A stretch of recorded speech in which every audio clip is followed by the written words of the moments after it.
আমি রাসেল আছি সাথে। আর শুরু হয়ে গেল ভূত এফএম। আপনাদের সবাইকে স্বাগত জানাচ্ছি ভূত এফএমে। আজকে আমি আপনাদের সাজেস্ট করব যে আপনারা কোনো দিকে না যে চুপচাপ এই ঘটনাটি শুনুন। আমরা চলে যাব আমাদের প্রথম অতিথির কাছে। আপনার নামটা প্লিজ একটু জানাবেন এবং তারপরে আপনার ঘটনায় যাব আমরা। Okay, at first take my salam Rasulullah, assalamu alaikum. ওয়ালাইকুম সালাম। I'm Sakib, come from Khilkhet Nikunj 2.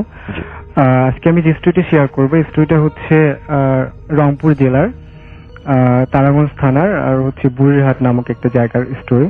তো যার স্টোরিটি শেয়ার করব তার নাম হচ্ছে, এলাকার লোকজন তাকে ফকির আলী নামেই চেনে। তো ইনি যে কাজটা করতো রাসেল ভাই, যে গ্রাম অঞ্চলে হয় কি যে ধানের মৌসুমে আপনার হচ্ছে প্রায় হচ্ছে যে পাম দিয়ে আর কি জমিতে সেচ দেওয়া হতো আর কি। তো যেহেতু স্টোরিটা হচ্ছে আপনার 1996 এর ওই দিকে, বাট তখন হচ্ছে গ্রাম অঞ্চলে ইলেকট্রিসিটি ওইভাবে ছিল না। তখন কি করা হতো আপনার ওই যে তেল দিয়ে, মানে তেল চালিত মেশিনে আর কি ওই যে সেচ সুবিধাটা নিত সবাই আর কি। তো যেহেতু অনেক দূর দূরান্ত থেকে নিত, আর ওই সময় দেখা যেত যে সবার ওইভাবে ক্যাপাবিলিটি থাকতো না, যে সেচ পাম্প ইয়া করার ক্যাপাবিলিটি সবাই থাকতো না। তো যাদের একটু অবস্থান ভালো ছিল তারা এই কাজটা করতো আর কি। তো তারপর হচ্ছে তো অনেক দূর দূরান্ত থেকে লোকজন আসতো, তো অনেক জারে করে তেল নিয়ে আসতো। তো তেল নিয়ে আসতো, বা সিরিয়াল দিতে হতো, যে কারোটা রাতে দিবে, কারোটা সকালে দিবে, বিকালে দিবে, বাট এরকম করে তিনি একটু রুটিন করতেন আর কি। তো তারপরেও প্রতিদিনে যাওয়ার সময় ওনার ওয়াইফের কাছ থেকে উনি কিছু খাবার নিতেন, যাতে রাতে যাতে ক্ষুধা লাগে এই জন্য তিনি খাবার নিতেন। তো ফার্স্ট দিন যিনি খাবার নিয়ে যায় উনি, তো যাওয়ার পর ওনার যে একটা এনভায়রনমেন্টটা বলে দিই, যে ওনার একটা পাম্পের ঘর ছিল, দেন ঘরের পিছনে তো জঙ্গল ছিল, এন্ড হচ্ছে সামনের দিকটা হচ্ছে আপনার একটা 3 থেকে 4 কিলোমিটার দূরে একটা নদী ছিল আর কি। তো উনি কি করতো, যে ওই মেশিন স্টার্ট করে উনি বিভিন্ন জমিতে দেখতো যে পানিটা ঠিকভাবে যাচ্ছে কি যাচ্ছে না। তো ফার্স্ট দিন উনি মেশিন স্টার্ট করে দেন হচ্ছে উনি হচ্ছে জমি দেখতেছে পানি যাচ্ছে কি যাচ্ছে না। তো দেখার পর ভাবলো যে ক্ষুধা যেহেতু লাগছে, জাস্ট একটু খেয়ে আসি। তো উনি যখন ঘরে আসার পর দেখে যে আসলে ওনার যে টিফিন কেড়ে যে খাবারটা নিয়ে আসছে, বা টিফিন কেড়ে খুব সুন্দর করে কি যেন খেয়ে ক্লিন করে রাখছে। তো উনি ভাবলো যে আমি তো খাবার নিয়ে আসলাম, নাকি ভুলে খাবার দেয়নি, তো আর কেউ যদি খাইতো তাহলে টিফিন কেড়ে এত সুন্দর করে ক্লিন করে রাখতো না। বাট উনি একটা খটকা লাগে। তারপর উনি বললো আচ্ছা ঠিক আছে, বাসা গিয়ে জিজ্ঞাসা করবো। তো ওনারকে বলে, তো ওনার ওয়াইফ বলে না আমি তো ঠিকই দিচ্ছি। তো তারপর বলে এটা কি হইলো, তো ঠিক আছে এটা বাদ দাও। তো তারপরে 3-4 দিন নর্মাল ছিল সবকিছু ওকে। দেন হচ্ছে উনি তারপরে 1 সপ্তাহ পর উনি আবার সেম কাজটাই করছে, সেচ দিচ্ছে, ঘুরে আসতেছে। তো উনি যখন বলতেছে আজকে ঠিক আছে খাবারটা রাখবো এবং আমি দেখবো যেটা কে খায়। তো এইটা বলার পর উনি বাইর হয়েছে, ঘর থেকে বাইর হয়ে দেখতেছে যে দেখি আমার জমিতে সেচ ঠিকভাবে পানি যাচ্ছে কি যাচ্ছে না। তো উনি ঘর থেকে বাইর হওয়ার পর দেখতেছে যে ওই নদীর ওই দিক থেকে একটা সাদা পোশাক পরিহিত একজন লোক আসতেছে। তো উনি যে আসতেছে, বাট প্রায় অনেকক্ষণ থেকে আসতেছে, বাট ডিস্টেন্সটা কমছে না। উনি যে ওনার কাছে পৌঁছাবে, বাট এই ডিস্টেন্সটা কমছে না। তা উনি বলতেছে একটু পথ আসতে তো এতক্ষণ লাগার কথা না, বাট উনি বলতে দেখি আমি একটু আগে যা দেখি আসলে কি এটা। তো উনি যখন যাচ্ছিল, তো উনিও ওই লোকটার কাছে পৌঁছাতে পারছে না। তো উনি ভাবলো যে এটা কি হচ্ছে। তারপরে উনি যখন যাচ্ছিল, তো হঠাৎ করে তিনি কিউরিসিটি বশত ভাবলো দেখি একটু আমার মেশিনের ঘরের দিকে একটু তাকাই। ঘরের যখন একটু লোক দেয়, তো উনি দেখে যে অসংখ্য কুকুর ঘরটা থেকে বের হচ্ছে, জঙ্গলের দিকে যাচ্ছে। তারপরে উনি আবার ওনার ফ্রন্ট সাইডে আবার লুক দেয়, যে লোকটাকে দেখলাম। তো দেখার পর দেখে যে না, লোকটা ওখানে ভেনিশ হয়ে গেছে। তো পিছন থেকে কেউ একজন ডাকতেছে ওনাকে, অনেক সাউন্ড করে ডাকতেছে যে আপনি কই যাচ্ছেন।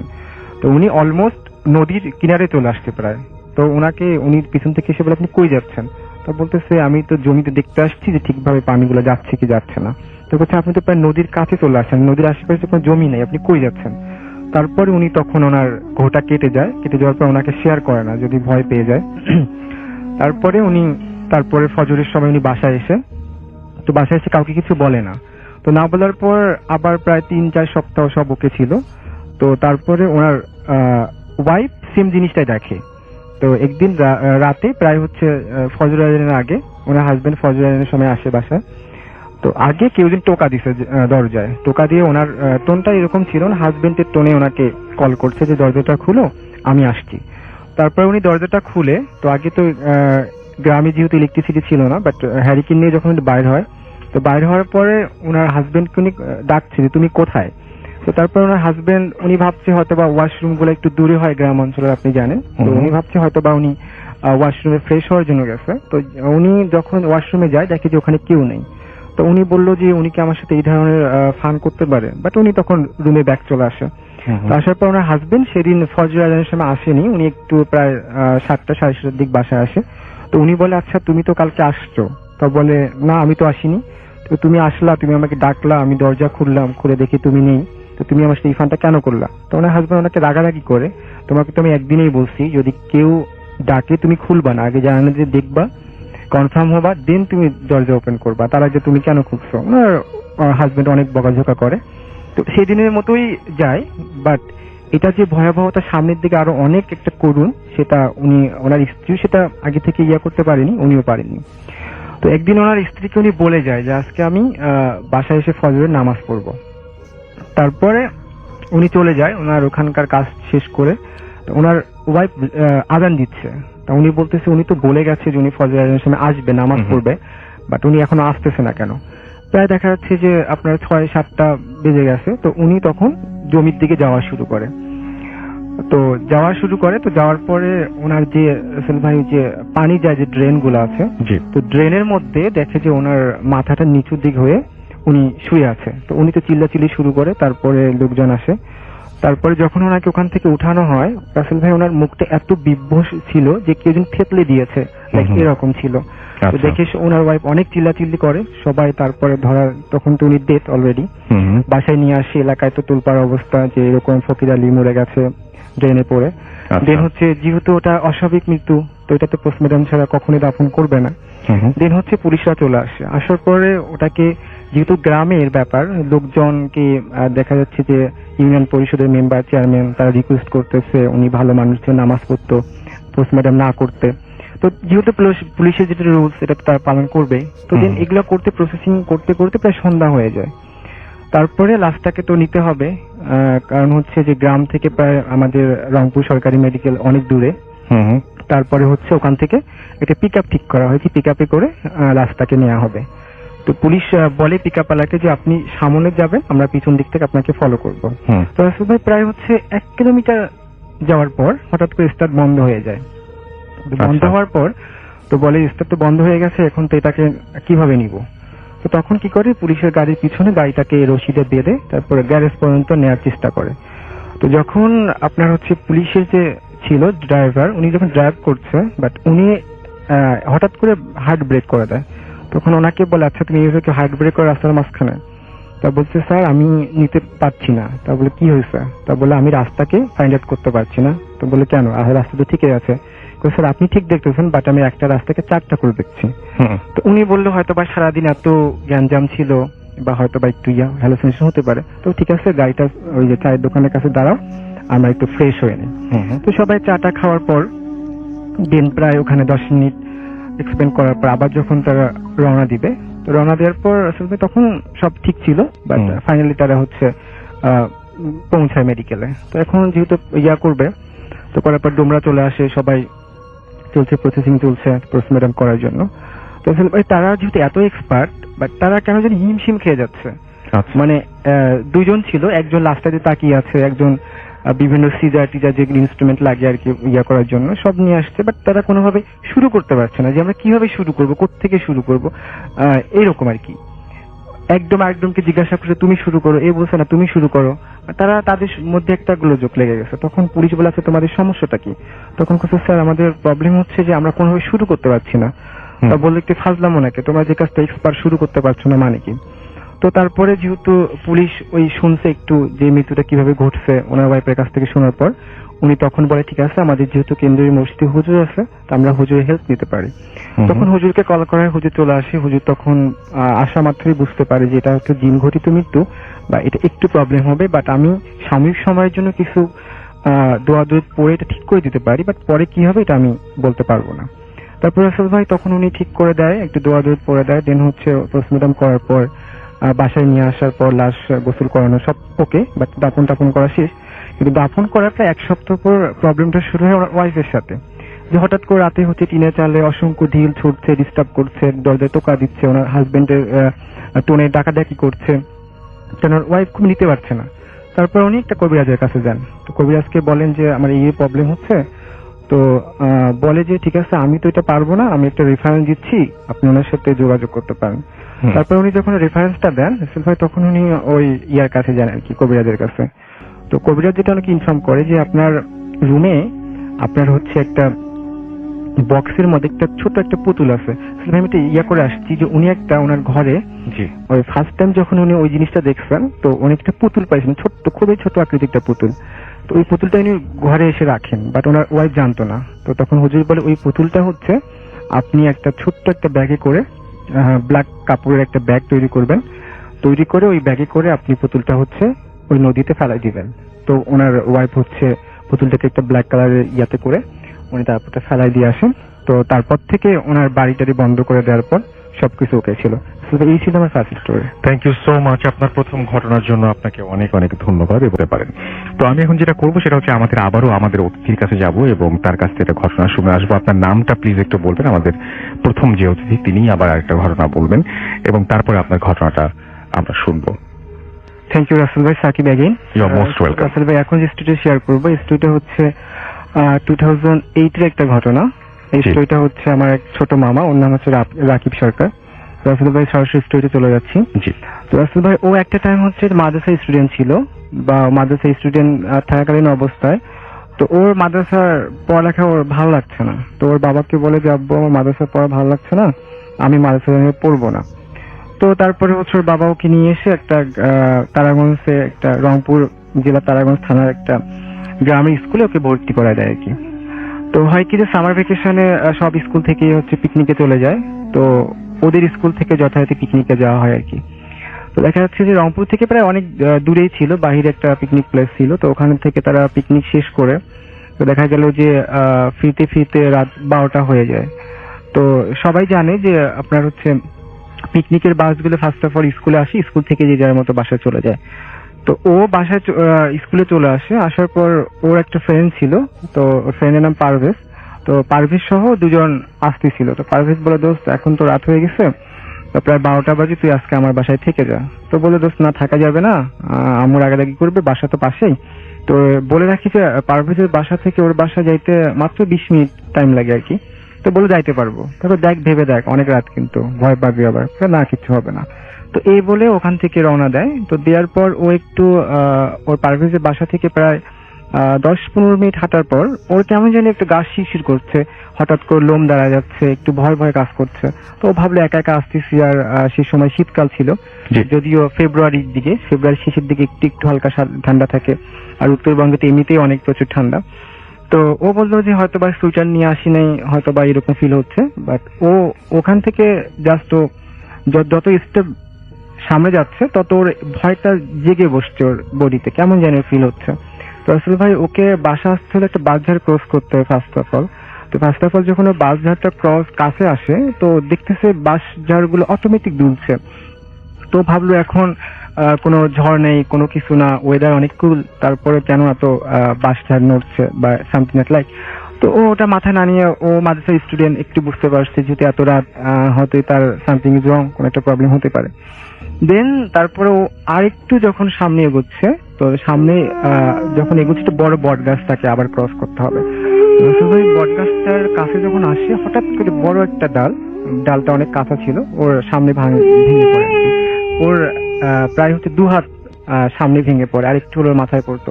তো ও এটা নিয়ে খুবই ভয় পাচ্ছে। তো এত রাতে গ্রামের লোকজন দেখা যায় 7টার মধ্যে সবাই ঘুমিয়ে পড়ে। তো ও ভাবলো যে চিল্লাচিল্লি করলেও কেউ শুনবে না। তো তারপরে ও যেহেতু মাদ্রাসার স্টুডেন্ট, ও একটু মানে দোয়া জানে, ওগুলা মনে মনে পড়ছে। তো এখনো ভাবলো যদি আমি এই রাস্তা আমার জন্য খুবই রিস্কি হয়ে যাচ্ছে, তো আমি একটা বাইপাস ইউজ করতে পারি। দেন ও কি করলো যে বাইপাসটা ইউজ করে আসলে ভাই ও তাড়াতাড়ি বাসায় যেতে পারবে। তো ভাবলো যে আমি ভিতর দিয়ে যাই, তাড়াতাড়ি যেতে পারবো আর কি। তখন ও টার্ন নেয় হচ্ছে বাইপাস রোডের দিয়ে। দেন যখন যাওয়া শুরু করে, তো রাসেল ভাই ও আর একটু যেহেতু পাকা রাস্তা থেকে কাঁচা রাস্তায় তাকে নামতে হবে, তো কাঁচা রাস্তা নামার পর সে ফিল করতে পারছে যে একটা হাসি, অট্ট একটা হাসি। তো তারপরে ও জোরে জোরে দোয়া পড়তে শুরু করে আর বলতে থাকে, দেখ আমি তোর কোনো ডিস্টার্ব করছি না, সো দ্যাট তুই আমাকে ডিস্টার্ব করিস না, আর তুই ভালো করে জানিস আমি তোর কি করতে পারি। তো রাসেল ভাই তারপরে হাসিটা আরো বেশি হচ্ছে। তো একটা টাইমে ওর হাসিটা রাসেল ভাই ওর সামনের দিকে শুরু হলো। এর আগে হচ্ছে ওর পিছনের দিকে হাসিটা হচ্ছিল, বাট এখন সামনের দিক চলে যাচ্ছে, যতই যাচ্ছে হাসিটার আওয়াজ আরো তীব্রতর হচ্ছে। তো তারপরে ও একটা সময় দেখলো যে একটা অনেক বিকট চেহারার একটা ফেস ওর সামনে এসে হাসতেছে, জিবাটা অস্বাভাবিক বড় ছিল, আর চোখ দিয়ে প্রায় হচ্ছে মানে রক্ত ঝরছে এরকম একটা ফেস, আর চেহারাটা প্রচন্ড ব্ল্যাক ছিল। তো ও আবারও বলে যে লাস্ট ওয়ার্নিং দিচ্ছি, তুই চলে যা। রাসেল ভাই, ওদের একটা হুজুর ছিল, তো হুজুর ওদেরকে একটা দোয়া শিখায় আর একটা টেকনিক শিখায় দিয়ে বলে যে তোমরা যখন কোনো খারাপ আত্মার সম্মুখীন হবা, তোমরা যদি রাস্তায় ধুলা পাও, তো ওই ধুলা হাতে নিয়ে বাম হাতে নিয়ে ডান হাতের বুড়া আঙ্গুল চেপে ধরে যদি তোমরা এই সূরাটা পাঠ করো, তাহলে খারাপ আত্মার প্রভাব তোমাদের কাছ থেকে চলে যাবে। তো বলে দেখ আমি কি শুরু করব? তখন ও হাসিটা একটু কমতে শুরু করে। তো ভাবলো হয়তো বা চলে গেছে, কিন্তু আর একটু সামনে যাওয়ার পর রাসেল ভাই ও দেখলো জাস্ট একটা হোয়াইট কালার একটা কাপড় জাস্ট রাস্তার এই প্রান্ত থেকে ও প্রান্ত পড়ে আছে, জাস্ট কাপড়, না কাপড়ের মধ্যে লাশ অন্য কিছু জড়ানো এই টাইপের ছিল না। তো তারপরে সে ভাবলো যা এবারে এইটাকে লাথি দিব। তো ও যখন এই কথা ভাবে রাসেল ভাই, তখন দেখলো যে কাপড়টা অটোমেটিক রোল হচ্ছে আর শূন্যে ভাসছে। ও তারপরে অনেক প্রচন্ড ভয় পাচ্ছে, তারপর দৌড়াদৌড় যেটু পারে সে পড়ে তার বাসা কাছে চলে আসতে প্রায়, তখন বাসায় দৌড়ে যে দরজা নক করে আম্মু খুলে দেয়। তো ওর অবস্থা এমন ছিল যে পুরো বডি ঘেমে গেছে, চোখ অনেক বড় বড় লাল হয়ে গেছে। তো আম্মু বলে, তো এই অবস্থা কেন, শীতের সময় কি দৌড়েছিস? তো না আম্মু, আমি এখন শাওয়ার নিব। তো বলছি যে এত রাতে শাওয়ার কেন নিবি? না আমার শাওয়ার দরকার আছে, আমি শাওয়ার নিতে হবে। তো রাসেল ভাই ও শাওয়ার নেওয়ার আগে ও যখন ওর বেডরুমে যায়, তো যাওয়ার পর ওখান থেকে টাওয়েল নিবে, নেওয়ার সময় দেখে ঘড়িতে যেখানে ওর আসতে লাগতো 20 মিনিট টাইম, সেখানে 1 ঘন্টা 20 মিনিট টাইম লেগে গেছে। তখন ভাবে তাহলে 1 ঘন্টা সে কোথায় ছিল। বাট সে যে প্রথমে বাঁশঝাড়ের যে একটা প্রবলেম ক্রিয়েট হলো ওটা ফেস করলো, দেন হচ্ছে বট গাছ, দেন হচ্ছে ওই যে বিকট চেহারার যে ফেসটা, দেন হচ্ছে কাপড়। কিন্তু এইটা ক্রস তো এত টাইম লাগার কথা না, বাট তার 1 ঘন্টা 20 মিনিট টাইম লেগে গেছে। বাট তারপরে ও সকালে প্রচন্ড রকমের অসুস্থ হয়ে যায়। তারপর এলাকার একটা কবিরাজ ছিল, তো কবিরাজের কাছে নিয়ে যাওয়ার পর কবিরাজ কিছু তাবিজ তারপরে দোয়া দুরুদ পড়ে দেয়। ও তারপরে ও তাবিজটা এখনো সাথে আছে। ওর ইচ্ছা ছিল স্টুডিওতে ঘটনা শেয়ার করবে, বাট ও অনেক দূরে থাকে, বাট ওই জন্য আমাকে বলতে বলছে নেক্সট টাইম অবশ্যই আসবে, ওর কাছে অনেক স্টোরি আছে। আসলে এই ছিল তার সাথে একটা story. Thank you so much. আপনার ঘটনার জন্য আপনাকে অনেক ধন্যবাদ। এবং আমি আরো একবার আপনাদের একটা খবর জানিয়ে দিতে চাই, সেটা হচ্ছে যে যারা নতুন বাড়ি করতে যাচ্ছেন তাদের জন্য সুখবর রয়েছে। আপনার বাড়িটি আকর্ষণীয় করতে আকিজ সিরামিক্স নিয়ে এলো innovative sanitary wire solution Rosa sanitary wires. আপনার বাথরুমে এনে দিবে একটি glamorous look. Rosa sanitary wires রয়েছে A to Z গ্লেজ, যা আপনার বাথরুমে যোগ করবে অন্যরকম সৌন্দর্য। রোসা স্যানিটারি ওয়্যার্স এর বেস্ট পার্ট হলো এর পুশ ফিট সিট কভার। আপনার বাথরুমকে একটু বেশি সুন্দর করতে চাইলে আজই নিয়ে আসুন সিরামিক্স এর innovative sanitary wires solution Rosa. আমরা চলে যাব আমাদের পরবর্তী অতিথির কাছে এবং তার কাছ থেকে একটা ঘটনা শুনে আসবো আমরা। আপনার নামটা প্লিজ একটু বলবেন, আপনি কোথা থেকে এসেছেন, তারপর আপনার ঘটনায় যাব। থ্যাংক ইউ রাসেল ভাই। আমি মেহেদী হাসান, আমি মিরপুর থেকে এসেছি। আমার দেশের বাড়ি গোপালগঞ্জ জেলার কোটালীপাড়া উপজেলায়। তো আমি আজকে যে ঘটনাটা আপনাদের সাথে শেয়ার করতে চাই, এই ঘটনাটি ঘটেছে গোপালগঞ্জ জেলার কোটালীপাড়া উপজেলায়। ঘটনাটি ঘটেছে রাসেল ভাই আমার নানার সাথে। তো আমি আমার নানার মুখ থেকে ঘটনাটা শুনেছি, সেই ঘটনাটি আজকে আমি আপনাদের কাছে শেয়ার করতে চাই। জি। তো আমার নানা আগের কালের মানুষ, তো তখন তারা একটু মাছ টাছ এইগুলা ধরতো। তো নানা রাতের বেলায়, বেশিরভাগ সময়টা রাতের বেলায় মাছ ধরতো, কারণ রাতের বেলায় অনেক মাছ পাওয়া যায়। তো রাতের বেলায় নৌকা নিয়ে আর সে মাছ ধরতে যেত। তো তার ছোট একটা ভাই ছিল, তার ভাইকে নিয়ে সে মাছ ধরতে যায়। দুজন মিলে রাতের বেলা যখন মাছ ধরতে যায়, তো তারা যে বিলে মাছ ধরতে যায়, সেই বিলের সাইডে একটা বাগান থাকে। ওই বাগানের আশপাশে তেমন একটা যেত না, কারণ ওই বাগানে নাকি অনেক সময় অনেক কিছু অদ্ভুত টাইপের কিছু একটা দেখা যেত। তো অনেক সময় অদ্ভুত দেখা যেত, কখনো কখনো দেখা যেত যে অর্ধেক ঘোড়া অর্ধেক মানুষ, এরকম টাইপের কিছু একটা দেখা যেত, যার কারণে ওই বাগানের আশপাশে তেমন একটা ঘোরাঘুরি কেউ করতো না, কেউ যেত না। তো মাছ ধরতে ধরতে, অনেক সময় মাছ ধরতে ধরতে তারা দুজন ওই বাগানের কাছে চলে যায়। কাছে চলে যাওয়ার পরে হঠাৎ করে নানা খেয়াল করে যে আমি তো সেই বাগানটার কাছে চলে আসছি, এখন মানে ওইখানে তো যাওয়া ঠিক না। তো তারপরে নানা তার ছোট ভাইকে বলে যে চল আজকে আর মাছ ধরবো না, আমরা বাড়িতে চলে যাই। তো এটা বলে যখন সে মানে কি পরিমাণে মাছ ধরছে এটা দেখার জন্য নৌকার দিকে তাকায়, তো দেখে যে সেই নৌকার ভিতরে কোনো মাছই নেই, সব মাছগুলা মানে কি হয়েছে সে নিজেও জানে না। পরে তারপরে সে তার ছোট ভাইকে বললে যে আমি তো এত অনেক মাছ ধরলাম, তো এইগুলা কি হইলো। সে তার ছোট ভাই একটু ভয় পায়। তো নানা বুঝতে পারে যে না, বিষয়টা আসলে স্বাভাবিক না, এটা অন্য কিছু হয়তো। তো নানা বলে চল আজকে আর মাছ ধরা লাগবে না, আমরা আজকে বাড়ি চলে যাই। বাড়ি চলে যায় এটা বলে যখন তারা মানে বাড়ির দিকে রওনা দিল, তো নৌকা করে বাড়ির দিকে যাইতেছে, তাদের বাড়ি যাওয়ার সময় একটা ব্রিজ ক্রস করতে হয়। তো ব্রিজের নিচ দিয়ে তো যায়, ব্রিজের দুই পাশে দুইটা তাল গাছ আর দুইটা তাল গাছ আছে। নানা যখন ব্রিজের কাছ পর্যন্ত আসে তখন সে হঠাৎ করে দেখতে পায় যে মানে কি ধরনের একটা আকৃতি, মানে অনেকটা লম্বা, অনেক দুইটা পা, মানুষের মতো দুইটা পা, একটা পা তাল গাছের এই পারে দেওয়া, আর একটা পা ওই তাল গাছের আর এক পাতায় দেওয়া। তো এইটা দেখে তার ছোট ভাই হঠাৎ করে ভয় পেয়ে যায়।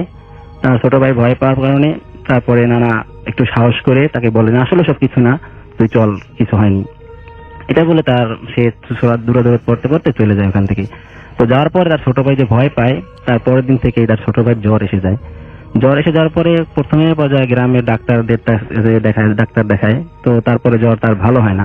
তো নানা ভাই থেকে সিদ্ধান্ত নেয় যে তাকে নিয়ে মানে বড় কোনো হাসপাতালে দেখাবে। তো তখন গ্রাম অঞ্চলে ততটা ভালো তখন মানে হাসপাতাল ছিল না। তো তার জন্য তাকে নিয়ে ফরিদপুর হাসপাতালে আসার জন্য মানে সিদ্ধান্ত নেয়। তো তারপরে তখন এত গাড়ি ঘোড়াও ছিল না, যার জন্য নৌকায় করে আসার একটা সিদ্ধান্ত নেয়। তো তারা সেই নানার ছোট ভাই আর একটা ভাই মিলে তারা তিনজন মিলে নৌকা করে ফরিদপুরে হাসপাতালে আসার জন্য রওনা হয়। তো আস্তে আস্তে আসার পথে কিছু সময় পরেই মানে আমার সেই যে নানার ভাই যার জ্বর হয়েছিল সে মারা যায়। তো মারা যাওয়ার পরে হাসপাতালে যায় না, ওখান থেকে তারা ফেরত আসে। তো আস্তে আস্তে অনেকটা রাত হয়ে যায়, দেখে রাতের সময় একটা হুজুর টাইপের মানে পাঞ্জাবি পরা, জুব্বা পরা, সে ওই নদীর পাড় দিয়ে হাঁটতেছে আর বলতেছে যে আমার একটু নৌকায় নাও, আমি একটু ওই পর্যন্ত যাবো, আমার একটু নৌকা নিয়ে যাবো। তো প্রথম পর্যায়ে তারা নিতে চায় না, যে চিনি না জানি না, নৌকা উঠাইতে চায় না। কিন্তু তারপরে আবার ভাবলো যে হুজুর যেহেতু আমার ভাইটা মারা গেছে, তো তার পাশে বসে থাকলে হয়তো একটু দোয়া-দরুদ পড়লে আমার ভাইটার আত্মা শান্তি পাবে। তো এটা ভেবে সেই হুজুরটাকে উঠানোর পরে তাকে বলে যে তুমি আমার এই যে ভাই মারা গেছে এর পাশে আপনি ভাই পাশে বসে আপনি সূরা কেরাত পড়েন। পরে সে ওখানে তার মানে বসে। তো অনেক রাত যখন হয়, তো অনেক রাতের সময় আমার যে নানার যে ভাই সে মানে চুপচাপ রয়েছে, একটু ঘুমিয়ে মতো ভাব এসে গেছে। তো হঠাৎ শুনতে পায় যে কর্মর একটা শব্দ, মানে হাড্ডি গুড্ডি চাবাইলে যেরকম একটা শব্দ হয় ঠিক ওইরকম একটা শব্দ। তো সে পিছের দিকে খেয়াল করে সেই লাশের কাছ থেকে এই শব্দটা আসতে থাকে। তো সেই লাশের কাছে যখন লক্ষ্য করে সে দেখে যে ওই যে হুজুরটা উঠছিল, সেই হুজুরটা ওই যে সেই লাশটার হাড়গোড় চাবাইতেছে। তো এটা দেখে মাত্র সে অনেকটা ভয় পায়। অনেকটা ভয় পাওয়ার পরে সে তখন কি করবে এটা বুঝতে পারে না। তো বুঝতে না পারার পরে সে ভাবে যে এখন যদি আমি এটা নিয়ে মানে কিছু একটা করি তাহলে হয়তো আমাদেরকেও খেয়ে ফেলবে। এই জন্য ও আর কিছু না বলে ও বলে যে নানা, বলে যে ভাইয়া আমার মানে নৌকাটা একটু, আমার নানাকে বলে যে নৌকাটা একটু মানে সাইডে নাও, আমি একটু বাথরুমে যাবো, এরকম বলে। পরে তারপরে নানা সাইডে নেওয়ার পরে বলে তুমি আমার সাথে আসো, আমার তো একটু ভয় লাগতেছে। তো নানাও সাথে যায়, যাওয়ার পরে একটু দূরে দিয়ে সেই ঘটনাটা খুলে বলে যে আসলে যে হুজুরটা উঠছে আসলে সে তো হুজুর না, সে হয়তো অন্য কোনো কিছু একটা, যার কারণে ওই আমার যে মারা গেছে তার লাশটা চাবাই খাইতেছে।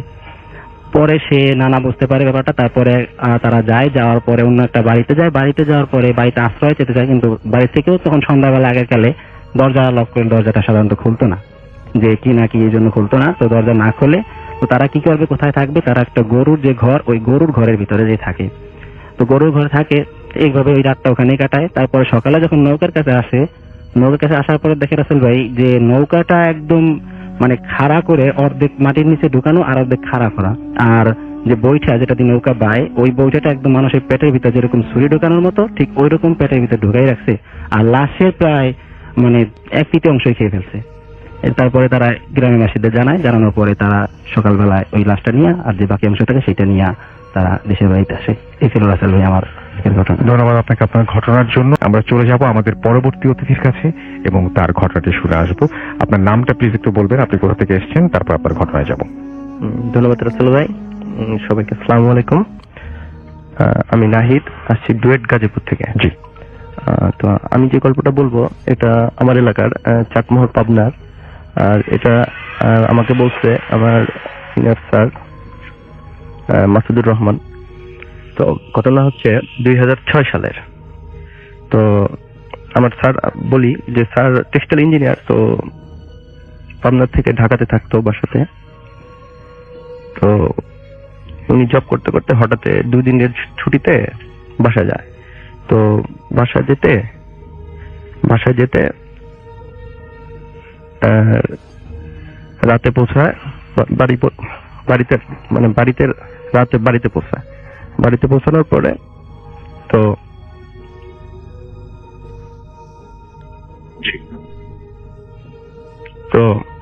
ঘুমায়, রাতে অনেক রাতে পৌঁছানোর পরে ঘুমায়। এখন ঘুমে আনুমানিক ভোরবেলাতে হঠাৎ করে স্যার একটা স্বপ্ন দেখে।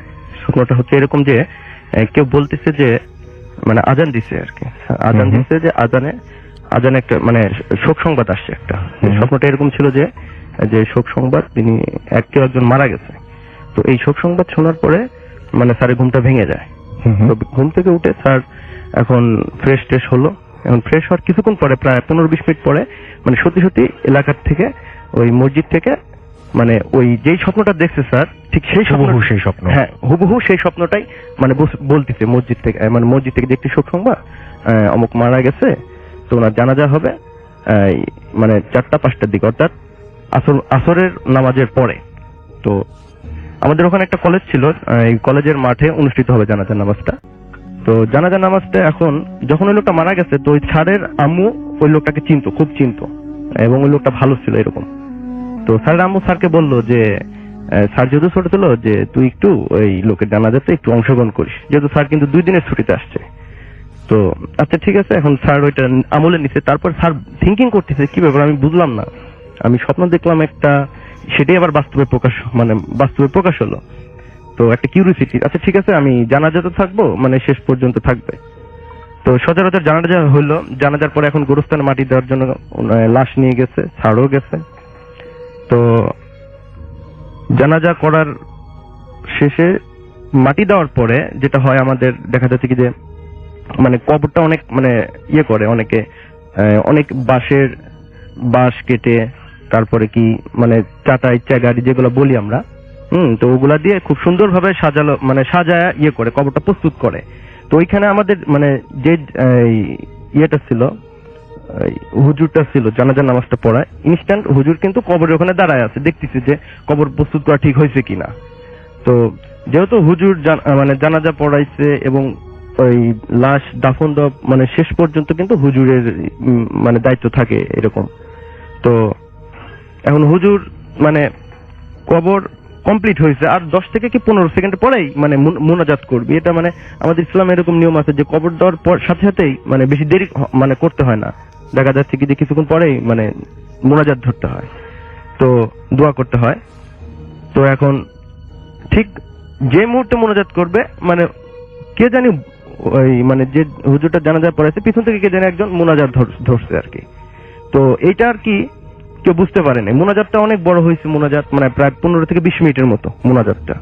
তো এখন মুনাজাত হয়েছে, এখন দোয়া হচ্ছে, এখন কেউ কিছু বলতে পারছে না। কিন্তু যখন এট দ্য টাইমে সবাই বিরক্তি হয়েছে, তখন একজন বলে ফেললো যে হুজুর একটু মানে দোয়াটা একটু শর্ট করে করেন। তখন কিছুক্ষণ পরে আবার মানে দোয়া শেষ হয়ে যায়। তো যাই হোক, দোয়া শেষ হওয়ার পরে এখন হুজুর কিন্তু সামনে যে হুজুরটা ছিল জানাজা নামাজ পড়াইছে, সেই হুজুর কিন্তু দোয়া মানে দোয়া মুনাজাতটা ধরে নাই।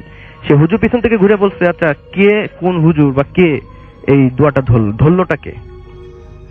তখন বাকি মুসল্লিরা যারা পিছনে ছিল তারা বললো যে হুজুর এটা তো আপনি হুজুর, আপনি জানাজা নামাজ পড়েছেন, এটা তো আপনি করবেন, আপনি তো মুনাজাত ধরছেন। তো হুজুর না, আমি তো মুনাজাত ধরিনি, আমি তো মুনাজাত ধরলে এত বড় করার তো কোনো মানে প্রশ্নই আসে না। তো কে ধরাইছে? হুজুরেরও কিন্তু রাগ আছে যে কে এরকম একটা রাগারাগির পড়ায় একটা পর্যায়ে সবাই বললো, মুসল্লিরা বলেছে যাই হোক যেটা হওয়ার হয়েছে, এখানে রাগারাগি করে কোনো লাভ নাই, হয়তো গায়েবী ভাবে কোনো একটা লোকটা ভালো ছিল, যেহেতু হয়তো এরকম একটা মানে কোন একটা ফেরেশতা হয়তো এরকম একটা মানে মিরাকেল একটা ঘটনা ঘটছে। তো যাই হোক, এই বিষয়ের পরে ওই দিন বড় ভাইটা ইনস্ট্যান্ট ছিল, তার ঠিক 1 বছর পরে একই ডেটে, অর্থাৎ 7 সালের একই ডেটে ভাইটা আবার ছুটি পায়, এরকম জবের করার পরে ছুটি পায়, আবার সে বাসায় আসে। কিন্তু সে যে ওই একই ডেটে আসতেছে এটার ভাইয়া জানে না, সেটা ভাইয়া জানে না, এটা পরে জানতে পারে, সে বাসায় আসার পরে জানতে পারে। তো যেহেতু সে জানে না, সে ট্রেনে আসবে, জব করছে মানে অফিসে কাজ করছে, বিকাল দিয়ে কাজ করে বের হয়েছে সন্ধ্যার আগে, তে ওইখানে তো আর কোনো মানে ট্রেনে যাবে বাসাতে, এখন ট্রেনে করে বাসাতে যাবে, কিন্তু ওইখানে কোনো বসার মতো মানে স্ট্যান্ডিং টিকিট কাটছে, কিন্তু বসার কোনো সিট পায়নি। তো যে লোকটা মারা গেছে, ওই যে মারা গেল, জানাজা এবং কবর দিল, ভাইয়া কিন্তু ওই লোকের চেহারাটা দেখেনি। আর যেহেতু ভাইয়া অনেকদিন পর পর মানে বাসায় যায়, হয়তো চেহারা দেখলে চিনতে পারে, হয়তো নাম জানে না, অথবা নাম শুনলে চিনতে পারে, চেহারা জানে না, এরকম হতে পারে বলে। তো যে স্টেশনে আসলো, সেই স্টেশনে ওই লোকটাকে দেখছে, দেখার পরে চিনতে পারছে যে হ্যাঁ, এই তো আমার এলাকার আঙ্কেল। তো এলাকার আঙ্কেলটা যে কথাটা বললো, এখন এলাকার আঙ্কেল ওকে দেখেও চিনতে পারছে, হ্যাঁ কি খবর তুমি এখানে? তো বললো যে এই বিষয়, আমি তো এখানে থাকি, এখানে জব করি, তো আমি বাসায় যাচ্ছি আজকেতে, ছুটিতে 2 দিন ছুটি পাইছি। তো আচ্ছা ঠিক আছে। তো আঙ্কেল এবং ওই যে লোকটা মারা গেছে, ওই লোকটা সেই মানে 2007 সালের এই ভাইয়ের সাথেই দেখা। তো ভাইয়া তো দেখেনি, চেনেও নাই। তো ওইভাবে বলতেছে যে আচ্ছা ঠিক আছে, তাহলে একসাথে যাই। তো ওই আঙ্কেলের আবার টিকিট কাটা ছিল, অ্যাডভান্স টিকিট, সিটিং মানে সিট সহ। তো আঙ্কেল আবার কি করছে যে যাতে ঠিক আছে তুমি বসো, আমরা একসাথে যাই, পরে এরকম মিলেমিশে যেতে পারবো, বেশি দূরে না, কাছেই। তারপরে এইভাবে করে আসছে। মাঝখানে আসার পথে মাঝখানে অনেক আলাপ আলোচনা হয়েছে, আঙ্কেল তার বিষয় বলছে, হ্যাঁ, তারপর আমার বড় ভাই তিনিও তার বিষয়ে আলাপ আলোচনা করছে। তো এইভাবে আস্তে আস্তে বাসায় পৌঁছালো। রাত তখন 2টার দিকে মানে বাসাতে আসছে। তো বাসাতে আসার পরে সেম মায়ের আম্মুর সাথে দেখা হলো। বাসাতে আসা আম্মু ছিল, স্যারের আম্মু থাকে। তো আম্মুর সাথে কথা বলতে বলতে বললো যে আজকে তো এই বিষয়ে একটা আঙ্কেলের সাথে আসলাম, তো আঙ্কেল তো আমাকে তার সিট, সে নিজে না বসে, সে একবারও বসেনি, আমাকেই তার সিটটা দিল। তাই মনে করলাম হয়তো আমাকে ভালোবাসে বা স্নেহ করে, সেই হিসাবে আমাকে তার ইয়েটা দিছে। আমিও আঙ্কেলকে জোরাজোরি করছি বসার জন্য, বাস আঙ্কেল একটা বারের জন্য বসেনি, খালি আমাকে বসানছে। ইভেন যেগুলা স্টেশনের টপিকস আছে, টপিক যেগুলো হয়, সেগুলাতে আঙ্কেল আমাকে অনেক চিপস অথবা জুস, হ্যাঁ, এগুলা কিনে দিচ্ছে, আমি খাইছি। মানে আমাকে খুব আদর করতে করতে, নিজের ছেলের মতো আদর করতে করতে নিয়ে আসছে। তো নিয়ে আসার পরে এই তো এগুলা বললো, এবং আঙ্কেলের যে ছেলের কিছু কথা বললো, তখন ওই আমার ওই বড় ভাইয়ের আম্মুটা বুঝতে পারলো যে এটা সেই 1 বছর আগে যে লোকটা মারা গেছে, সেই লোকটাই ছিল। 7 বছর আগে বলেছিলেন? না, 2007 সালের ঘটনা। আচ্ছা আচ্ছা, 1 বছর আগে। 1 বছর আগে, হ্যাঁ, একই ডেটে, মানে মৃত্যুবার্ষিকী। তো সেই যে ঘটনাটা, মানে 1 বছর আগে যে লোকটা মারা গেছে, সেই লোকের সাথে আছে। ওই সময় তো আমার ওই ভাইয়াটা আর কি জানাজা অংশগ্রহণ করছে এবং মাটি দিচ্ছে, কিন্তু চেহারা তো দেখেনি। আর ভাইয়া তো থাকে না এলাকায়, ঢাকাতে জব করে, সে মাঝে মাঝে যায় 2-1 দিনের ছুটিতে, হ্যাঁ। তো যার জন্য চেহারাও দেখতে পারেনি। ইভেন ওই যে ট্রেনে আসার পথে যে আলাপ আলোচনা হয়েছে, ওই আলাপ আলোচনায় কিছু বলছে, ওনার আত্মীয় রিলেটেড, ওই আঙ্কেলের আত্মীয় রিলেটেড কিছু কথা বলছে। তো ওনার আম্মাটা বুঝে ফেলছে যে এটা ওই লোকটাই। তখন আমার বড় ভাইয়ের আম্মু খুবই মানে হতভম্ব হয়ে গেল যে কি ব্যাপার, কিভাবে সম্ভব এটা, যে 1 বছর আগে তুই, বললো ভাইয়াকে, বললো যে তুই তো জানাজা করলি তোর আঙ্কেলের, এবং আজকে সেই আঙ্কেলের আবার হচ্ছে, মানে যেহেতু পাশাপাশি তো একদম বাড়ির পাশাপাশি, তো 1 বছর উপলক্ষে হয়তো দোয়া মিলাদ এরকম কিছু হয়, অনেকে আবার কালেমা এরকম কুরআন শরীফ খতম দেয়। তো সেই হিসাবে ওই আঙ্কেলের আম্মুকেও দাওয়াত দিছিল, যেহেতু আঙ্কেল মানে ছোট বড় ভাইয়ের আম্মুকেও দাওয়াত দিছিল, যেহেতু বড় ভাইয়ের আম্মু থাকে। যে বললো যে এই আঙ্কেল তোর 1 বছর, এই আঙ্কেলই মারা গেছে, তোর হয়তো খেয়াল নাই, মনে থাকিস না, এখানে আসিস না, যার জন্য তুই দেখিস নি। তখন বড় ভাই তো মানে খুব শক খাইছে যে কিভাবে সম্ভব এটা, মানে আমার সাথে এরকম হওয়ার কারণটা কি। সে একবার মানে স্বপ্ন দেখলো, স্বপ্ন দেখার পরে সেটা আবার বাস্তবে হলো, তারপর আবার জানাজাতে অংশগ্রহণ করে এরকম একটা মিরাকেল হলো, দেন আবার আজকে বাড়িতে আসলাম, এই ধরনের হওয়ার কারণটা কি।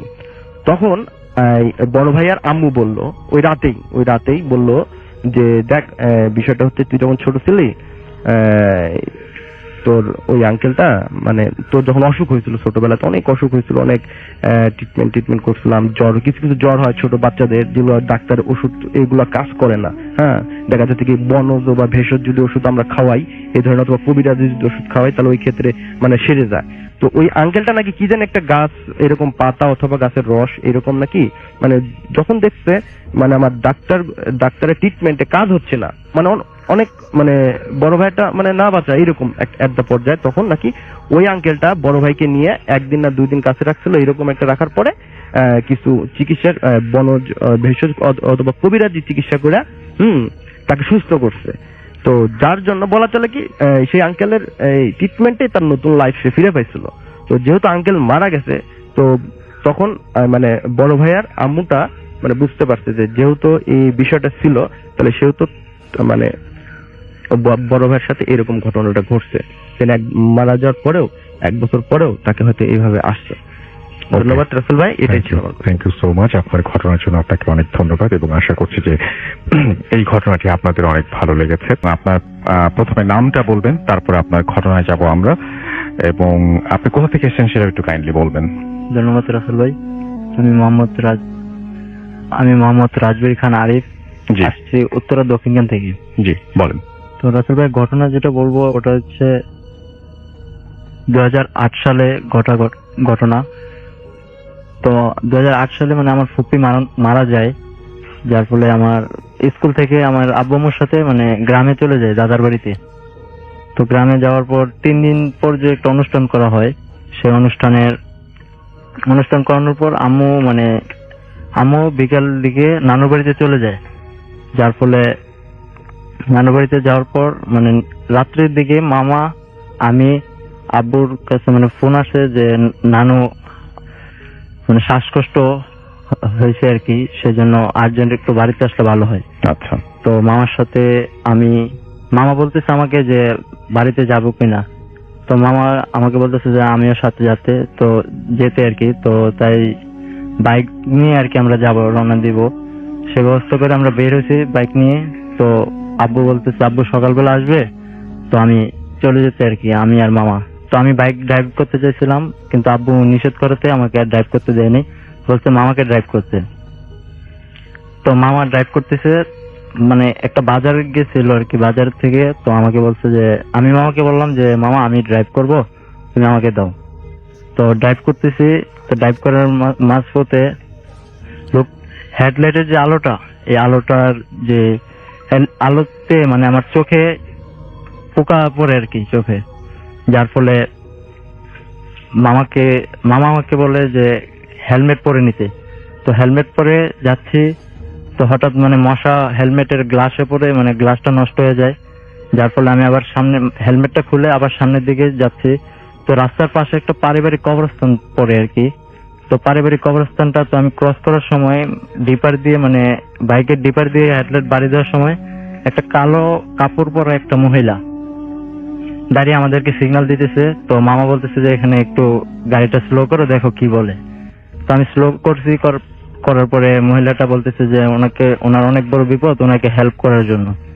তো মামা বলতেছে যে কি হেল্প, বলতেছে আপনারা তো এরকম গ্রামে যাবেন, তো আমাকে এই গ্রামটায় নামিয়ে দিন। তো মামা বলতেছে যে আমি এই গ্রামে যাব, তো আপনি এটা কিভাবে জানেন। তো মামার মনে একটা মানে গটকা লেগে যায় আর কি। তো মামাকে বলতেছে যে আপনি এরকম চেয়ারম্যানের নাতি বা এই যে এরকমের ছেলে না। তো মামার মনে আপনাদের পরিচয় জানতে পারলো, কিন্তু মেইন ঘটনাটা কি ঘটেছিল সেটা বলেন। তারপরে মামা বললো যে তুমি চলে যাও, মানে নেওয়া যাবে না ওনাকে। তো যাওয়ার পরে আবার মামা কি মনে করে আমাকে বলতেছে যে মহিলাটা মনে হয় বিপদে পড়ছে, তো আমি বাইকটা নিয়ে যাই। তো মামার সাথে আমি বসলাম, মানে মামাকে বললাম যে আমি ড্রাইভ করি, তখন মামা ড্রাইভ করতেছিল। পরে আমি ড্রাইভ করে যখন আসতেছি, তো আমার গিয়ার মানে তখন নতুন শিখতেছিলাম আর কি বাইক। তো গিয়ার মানে থার্ড গিয়ারে থাকার ফলে মানে গাড়ির স্টার্টটা কবরস্থানের সামনে এসে মানে স্টপ হয়ে যায়, যার ফলে চাঁদের আলোতে যতটুকু আমি দেখতে পাই মানে ওই মহিলাটা ওই জায়গাতে নেই, কবরস্থানের ভিতরে গেছে। তো কবরস্থানের ভিতরে যে মানে কবর থেকে মানে মাটি খুঁড়তেছে। তো আমিও চুপ করে দেখতেছি, মামাও চুপ করে দেখতেছে।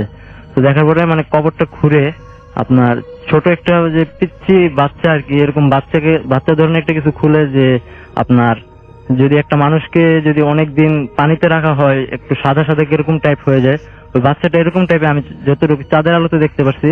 মাঝখানে দুটো পার মাঝখানে ধরে টান দিয়ে মানে ছিঁড়ে ফেললো। তো মানে কিছু হাত দিয়ে কিছু একটা ঢুকে মানে নিজের চোখে দেখেছেন? হ্যাঁ।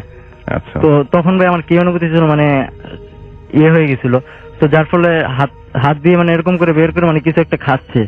তো আমি মানে ভয়ে ভয়ে আস্তে আস্তে করে গাড়ি মানে ঘুরাচ্ছি আর কি। তো ঘুরানোর পরে মা বলতেছে তুমি টান দাও, এসব আল্লাহ ভরসা, তুমি টান দাও। তো আমি টান দিতেছি, তো মহিলাটা এত ভাই কুৎসিত ভাবে এত একটা হাসি দিছে, বলতেছে তোরা মানে বাঁচবি না, এরকম করে একটা কত কথা বলতেছে। তো আমি সাথে সাথে গাড়ি টান দিই। তো দেওয়ার পরে মানে রাস্তার সাইডে আশেপাশে মানে এই পাশ থেকে ও পাশে মানে এরকম করে করে আমাদেরকে সিগন্যাল দিচ্ছে। ওই মহিলাটি বারবারই আসতেছে আমাদের কাছে। তো মামা বলতেছে তুমি এসব কোনো ভয় পেও না, তুমি সামনের দিকে এগিয়ে যাও। তো আমি সামনের দিকে যাচ্ছি, তো হঠাৎ দেখি মানে গ্রাম অঞ্চলে সাধারণত রাসেল ভাই এসব বড় বড় ডিস্ট্রিক্ট লরি এসব ঢোকার কোনো সম্ভাবনা নাই, তার ভিতরে আবার 2টা 2:30টার ভিতরে রাতের বের দিকে। তো ওই ডিস্ট্রিক্ট লরি আমাদের দিকে সামনের দিকে আগে আসতেছে। তো মামার বলতেছে মামা আমি এখন কি করতে পারি? মা বলতেছে তুমি সাইড কাটিয়ে চলে যাও। আমি কি উনি তো রাস্তার মাঝখান দিয়ে আসতেছে, আর রাস্তা ছোট, আমার তো খালে নামতে হবে। মা বলতেছে তুমি আল্লাহ ভরসা, তুমি চলে যাও। তো আমি এদিক দিয়ে মানে সাইড দিয়ে চলে যাইতেছি, ওনাকে ডিপা দিচ্ছি, উনি আরো মানে সামনের দিকে আরো মানে তেজে আগে আসতেছে আর কি আমার দিকে। তো আমি সাইড কেটে মানে একটা মানুষের সাথে একটা মানুষ ধাক্কা খেলে ভাই যেরকম হয় এরকম না, মানে আমি এটার ভিতর দিয়ে মনে হয় আমি চলে গেছি। তো মামাকে বলতেছি মামা এটা কিভাবে সম্ভব? মামা বলছে তুমি কোনো ভয় পেও না, আমি তোমার থেকে আমি ড্রাইভ নিতে পারতেছি না, তুমি ড্রাইভ করো, তুমি কোনো ভয় পেও না। তো আমি ড্রাইভ করে করে যাইতেছি। তো যাচ্ছি হঠাৎ মানে ওই মহিলাটা আবার ওই আগের মতো এখান থেকে ওখানে আমাদেরকে খালি বারবার সিগন্যাল দিচ্ছে আর কুৎসিত ভাবে হাসতেছে। তো তারপরে হঠাৎ দেখি কি রাস্তা দিয়ে একটা অটো আসতেছে। তো আমি মনে করছিলাম যে মামা ওটা মনে হয় এরকম ভিতর দিয়ে চলে যেতে পারবো। তো আমি অটোটাকে দেখে আমি সাইড দিয়ে চলে যাচ্ছি। তো অটোটা হঠাৎ করে আমার মানে এই সাইড দিয়ে এসে তো আপনার হাতের সাথে বাড়ি খেয়ে মানে আমার গ্লাস ভেঙে আমি ভিতরে পড়ে সেন্সলেস হয়ে যাই। এই হচ্ছে ভাই আমার ঘটনা। Thank you so much. Rasel ভাই, মাসুম ভাই আর সব লিসনার কেমন শুভেচ্ছা। আমি তাপস, আমি ইংল্যান্ডের কেন্ট থেকে আপনাদের সাথে একটা ঘটনা শেয়ার করছি। প্রফেশনালি আমি একজন লেকচারার, আর আজকে যে ঘটনাটা আমি শেয়ার করবো এটা আমার এক স্টুডেন্টের ঘটনা। তো 2010-11 সালের দিকে আমার ক্লাসে রাসিম নামে পাকিস্তানি একটা স্টুডেন্ট ছিল। তো স্টুডেন্ট হিসাবে রাসিম খুব ব্রিলিয়েন্ট, হি ওয়াজ ব্রিলিয়েন্ট, অ্যাটেন্ডেন্স খুব ভালো, প্লাস রেজাল্টস খুব ভালো। তো সারপ্রাইজিংলি কোন একটা সেমিস্টারের শেষে যখন গ্রুপ বা পুরো ক্লাসের রিপোর্ট পাবলিশ হয়, তখন আমি দেখলাম যে ওই সেমিস্টারে ওর অ্যাটেন্ডেন্স হঠাৎ করে ড্রপ করছে, প্লাস মিড টার্মের দিকে যত অ্যাসেসমেন্ট ছিল ওইগুলাতে অনেকগুলোতে সে অ্যাপিয়ার করে নাই। আর সেমিস্টার শেষে যে অ্যাসাইনমেন্ট বা ছিল সেটা কোনো সাবজেক্টেরই কোনোটাতে সে সাবমিট করে নাই।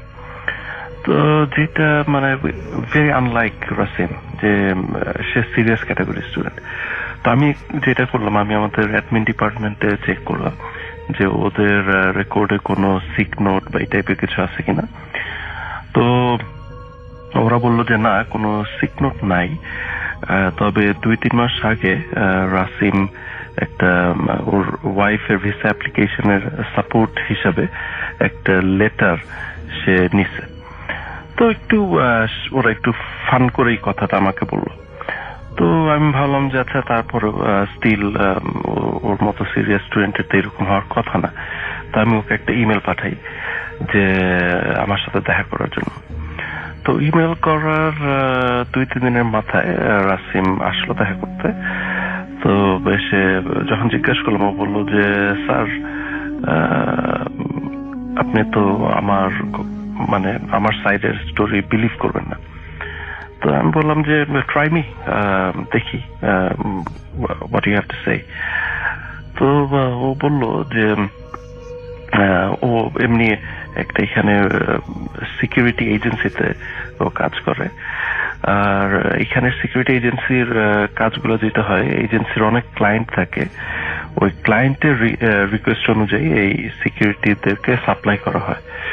তো এই কারণে জবটা কোনো একটা পার্টিকুলার জায়গায় বা সাইটে কন্টিনিউয়াসলি নাও থাকতে পারে, দেখা যায় রোটেট হয়। অনেক সময় আছে লন্ডনের বাইরে, ও লন্ডন বেস, অনেক সময় আছে লন্ডনের বাইরে কোনো একটা সাইটে হয়। যখন লন্ডনের বাইরে হয় তখন আরো দেখা যায় যে টানা 2-3 দিন হয়তো ওর লন্ডনের বাইরে থাকতে হচ্ছে। আর ইউজুয়ালি আপনার ওয়ার্কিং আওয়ার্সটা খুব লং সিকিউরিটিদের জন্য। তো যেটা চিন্তা করে যে ওয়াইফ আসার পরে এরকম তো আসলে কাজটার জন্য ডিফিকাল্ট হবে যে লন্ডনের বাইরে যাওয়া বা সেই। তো ও তখন ওর কোম্পানিতে যে বলে যে সরি, আমি মানে কাজটা ছেড়ে দিব। তো ওর যে কোম্পানি, ওর যে বস থাকে, সে হি কোয়াইট লাইক মানে রাসিম। তো তো যেটা বলে যে দেখো আমি তোমাকে একটা ভালো অফার দেই যেটা তোমার জন্য হয়তো বেনিফিশিয়াল হবে। তো অফারটা হচ্ছে ওই কোম্পানির একটা ক্লায়েন্ট তারা লন্ডনে একটা প্রপার্টি একটা বিল্ডিং তারা কিনছে, আর বিল্ডিংটা কিনে ওরা লোকাল কাউন্সিলের কাছে প্ল্যানিং পারমিশনে অ্যাপ্লাই করছে। তো বিল্ডিংটা হচ্ছে এখানে গ্রেড 2 নামে একটা ক্যাটাগরি আছে, যেটাতে মানে বিল্ডিংটার সাথে ধরেন একটু হিস্টোরিক কিছু অ্যাটাচমেন্ট আছে। তো এই কারণে এই মানে অ্যাপ্লিকেশনটা একটু লঙ্গার হয়তো টাইম নিবে অ্যাপ্রুভড হওয়ার জন্য। তো মিনিমাম 3 মাস থেকে 6 মাস হচ্ছে মানে মিনিমাম এক্সপেক্টেড টাইম যেটা লাগবে। কিন্তু এখানে লিগ্যাল অব্লিগেশন অনুযায়ী কোম্পানিটার আপনার ওই বিল্ডিংটা খালি রাখা যাবে না, এখানে ওদের 24 ঘন্টার জন্য সিকিউরিটির মানে একটা ব্যবস্থা করতে হবে। তো ওই ওই রাসিমের বস যেটা বলে যে তুমি এই বিল্ডিংটা তো স্টাফ থাকার জন্য ফ্ল্যাটের মতো করা আছে, ওয়াই ডোন্ট মানে তুমি তোমার ওয়াইফকে নিয়ে এই ফ্ল্যাটটাতে উঠো, এটাতে তোমার স্যালারি সরি রেন্ট সেভ হয়ে যাবে ইনিশিয়ালি।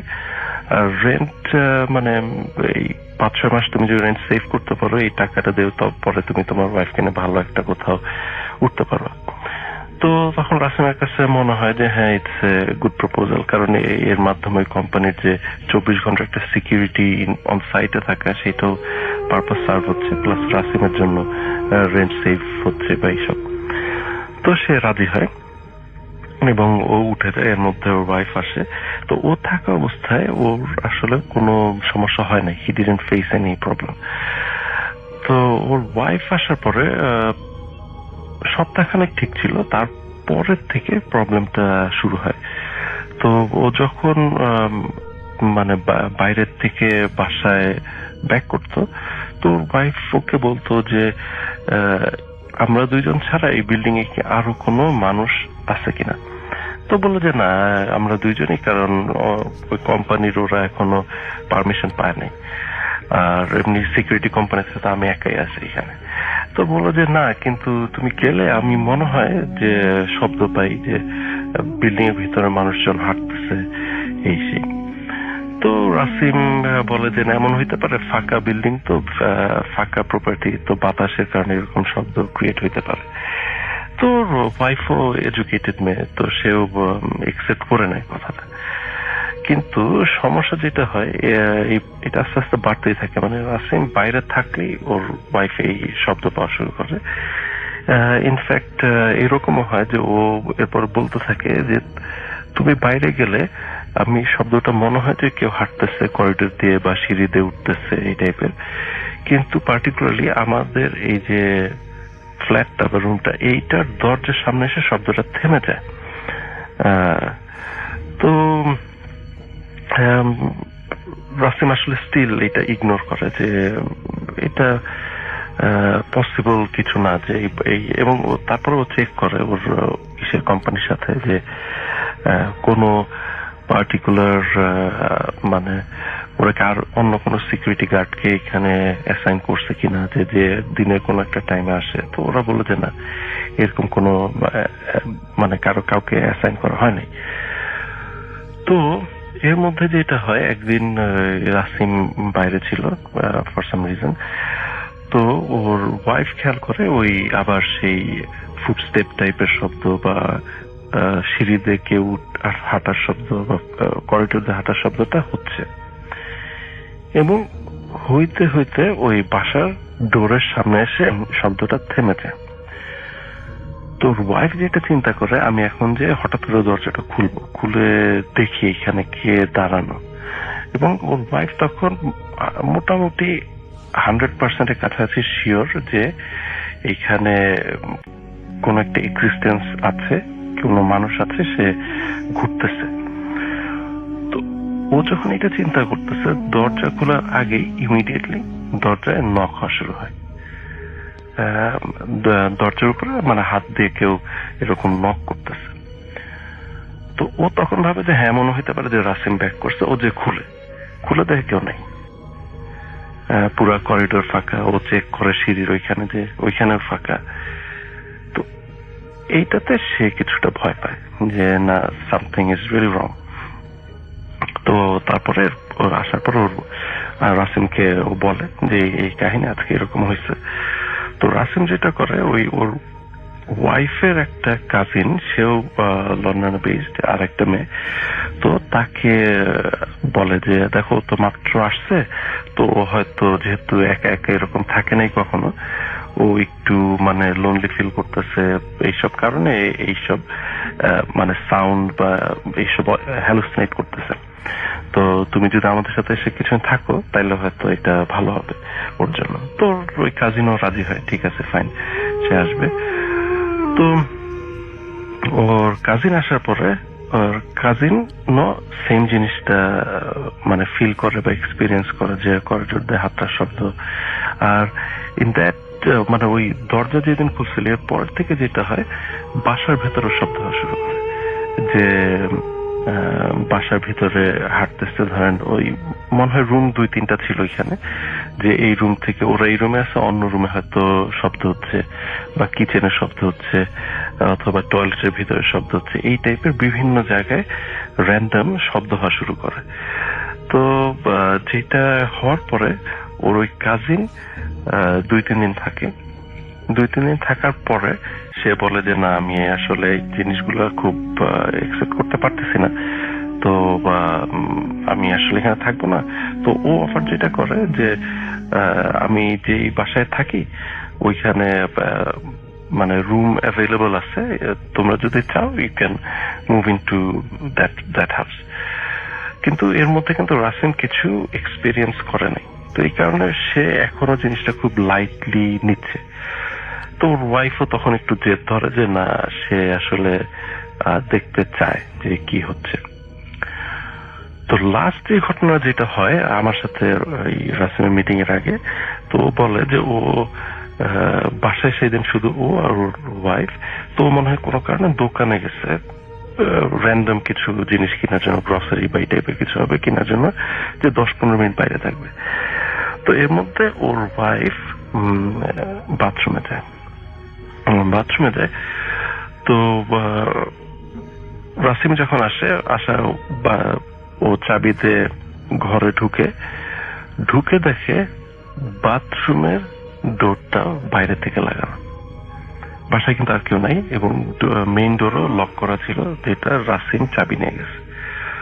তো দেখে বাথরুমের ডোরটা করা। তো যে সাথে সাথে বাইরের থেকে বাথরুমের যেটা হচ্ছে আপনার প্যাডলক টাইপের থাকে আর কি, ওই ছিটকিনি টাইপের যেটা, ওইটা খুলে দরজা পুরোটা খুলে দেখে ওর ওয়াইফ ভিতরে বসে সে কাঁদতেছে। তো কি ব্যাপার, ও বলে যে তুমি যাওয়ার পরে তো এইরকম শব্দ হওয়া শুরু হয় বাসার ভিতরে, এবং বাথরুমের দরজায় নক পড়তে থাকে। তো নক পড়ার পরে ওর ওয়াইফ তখন দরজা শক্ত করে ধরে দাঁড়ায় থাকে, এবং কিছুক্ষণ পর যখন খুলতে চায় তখন আর দরজাটা খুলতেছে না। তো কারণটা অবভিয়াস যে হচ্ছে মানে বাইরের থেকেই তখন অলরেডি সামওয়ান সামহাউ এই বাথরুমের দরজাটা লক করে দিচ্ছে।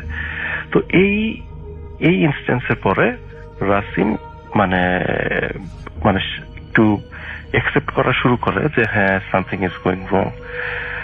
তো তখন আমাকে বললো যে স্যার, আমি তো আমাদের যে লোকাল এখানের মসজিদ আছে, এখানে এক হুজুর আছে, তাকে আমি বলছি আমার বাসায় আসার জন্য, তো সে আসবে আগামী 1-2 দিনের মধ্যে। আসার পরে কি আপডেট হয় আমি আপনাকে জানাবো। তো এরপরে আরো সপ্তাহখানেক পরে, সপ্তাহখানেক না আরো বেশি হবে, আমার মনে হয় 2-3 সপ্তাহ পরে রাসিম আসে। তো বললো যে আপডেট হচ্ছে ওই হুজুর আসছিল, এসে সে মানে একটু দোয়া টোয়া পড়ছে বা করছে, কিন্তু তারপরে এটা আসলে রিজলভ হয় নাই। রিজলভ না হওয়ার পর ওই হুজুর বলছে যে দেখো, এটা হয়তো এমন কোন এন্টিটি যেটা হয়তো আমার ক্যাপাবিলিটি নাই। তো তখন ইংল্যান্ডে আরেকটা সিটি আছে যেটার নাম হচ্ছে পোর্টসমাউথ। তো ওই হুজুর বলে পোর্টসমাউথে একজন এরকম আলেম লোক আছে, সে হয়তো এসে তোমার করতে পারবে, এটা রিজলভ করতে পারবে। তো ও তখন এই পোস্টমাস্টার হুজুরের সাথে কমিউনিকেট করে যে এরকম একটা ক্রাইসিস হচ্ছে আমার বাসায়, তো আপনারা যদি করেন একটু এসে দেখতে পারেন। তো ওই হুজুর মনে হয় আরো কয়েকদিন পরে বা নেক্সট উইকে আসে পোর্টসমাউথ থেকে। তো এসে উনি দেখাটার পরে তো উনি কিছু মানে রিচুয়াল হয়তো করে, যে বন্ধ করা বা হোয়াট এভার এই টাইপেরই, তো এগুলো করে। তো করার পরে বলে যে তুমি দেখো কি হয়, এটা রিজলভ হইতে পারে। তো রিজলভ যদি না হয় তখন আমাকে ফোন করে বলবা যে কি হচ্ছে সিচুয়েশন। তো এই ইসের পরেও রিজলভ হয় না। রিজলভ না হওয়ার পর ও আবার ফোন দেয় ওই পোস্টমাস্টার হুজুরকে। তো উনি তখন বলে যে দেখো আমি যেটা করছি, এটা যদি এই বাসাটার যদি কোনো সমস্যা থাকতো এটা রিজলভ হয়ে যাইতো, তো পসিবলি এইটা এখন আর তোমার বাসার প্রবলেমে নাই।